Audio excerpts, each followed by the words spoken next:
Okay, so we're going to geek out on some numbers today on this one, so just bear with me. And this is one of the most complex or complicated aspects of real estate. So we're going to be talking about interest rates and their impact on the market and your monthly investment, or what some people call monthly payment. Now, I'm not a loan officer.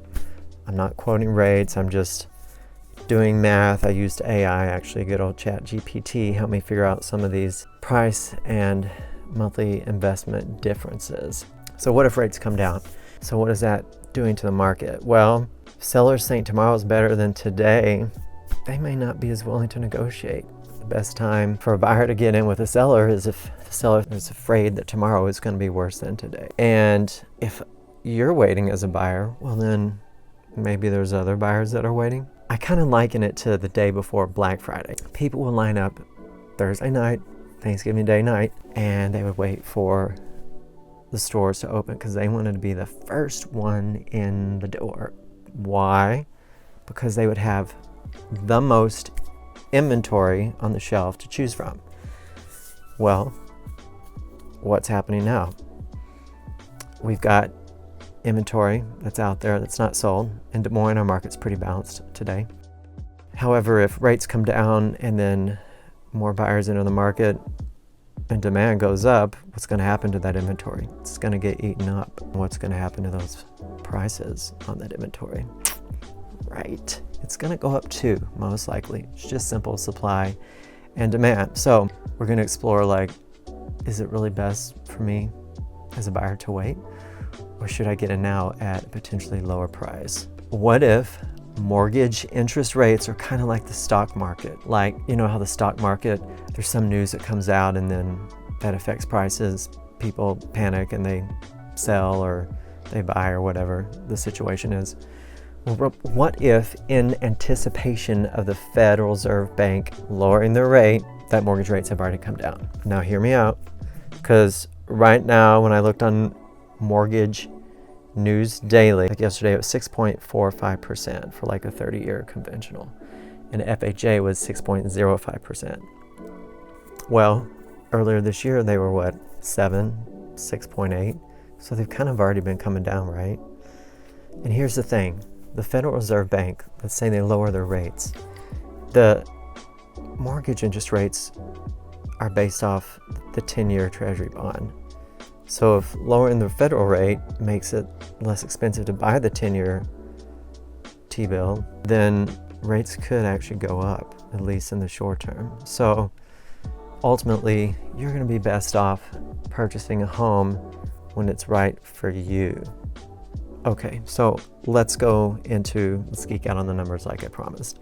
So why do buyers ask, should I buy now or should I wait? Well, obviously, because you're concerned about monthly affordability. A lower rate impacts payment, and it impacts how much you pay in interest over the life of the loan. If you live there 30 years, it's a lot of money, even if you live there 10 years. Market timing anxiety, fear of locking in too high, then seeing rates fall, right? Well, fortunately, if rates fall, then you can refinance. What if rates come down? Should I buy now or wait? Fear of missing out versus overpaying. You're worrying about finding the right house versus paying too much. I know it's a big decision. For many people, the home they live in is the biggest asset that they'll buy in their lifetime. So there's a little saying, some people like it, some don't in the industry: marry the house and date the rate. Well, that's kind of a good way to look at it. If you buy now at a lower price, even if rates are higher, and a year from now rates are lower but prices are higher, you can't change your entry price point. You can't go back in time and buy the same asset at a lower price, but you can refinance the interest rate. Long-term trend impact. The 50-year trend line nationally is 4% increase per year in the value of properties. In Iowa, it's about 3.5%, a little bit behind that. So here's a payment comparison. So a $300,000 loan today at 6.5%, you're going to be having a monthly investment of $1,896 a month. If that same house in here is worth $330,000 because rates come down and competition goes up and drives prices up, so the same house, $330,000 loan to purchase it with 6% interest rate flat. That's 19-20 months. So your payment goes up $24 a month at the lower interest rate because you had to buy higher. But you paid $30,000 more upfront for the lower interest rate. So when you take into consideration appreciation compounding, it's better to buy lower and gain more equity over time. Again, if you get in the market sooner, because properties historically go up in value, you may be better off buying now at a lower price and a higher interest rate than waiting for rates to drop, demand going up, and prices going up. So the bottom line for buyers, rates are temporary. You can refinance later. The purchase price is permanent, however. Appreciation builds off today's base of the price. So if you wait for a lower interest rate and buy at a higher price, you just have to ask yourself, is it going to be more advantageous and more beneficial for you to do that? The real win is buying the right home now, not trying to time the market. Again, buy low and let your equity and market appreciation go up over time.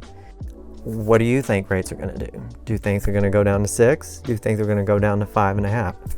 Comment below. If rates go down to 5.5, what's that going to do to the market? Do we really need prices to go up even faster than what they already have since the pandemic era? Just ask yourself. If you've enjoyed today's content, give a like and subscribe. Find me at jessykernrealtor.com. My contact information is there. Happy to have a conversation with you about what's right for you and your family in making choices for your home ownership. Have a blessed day.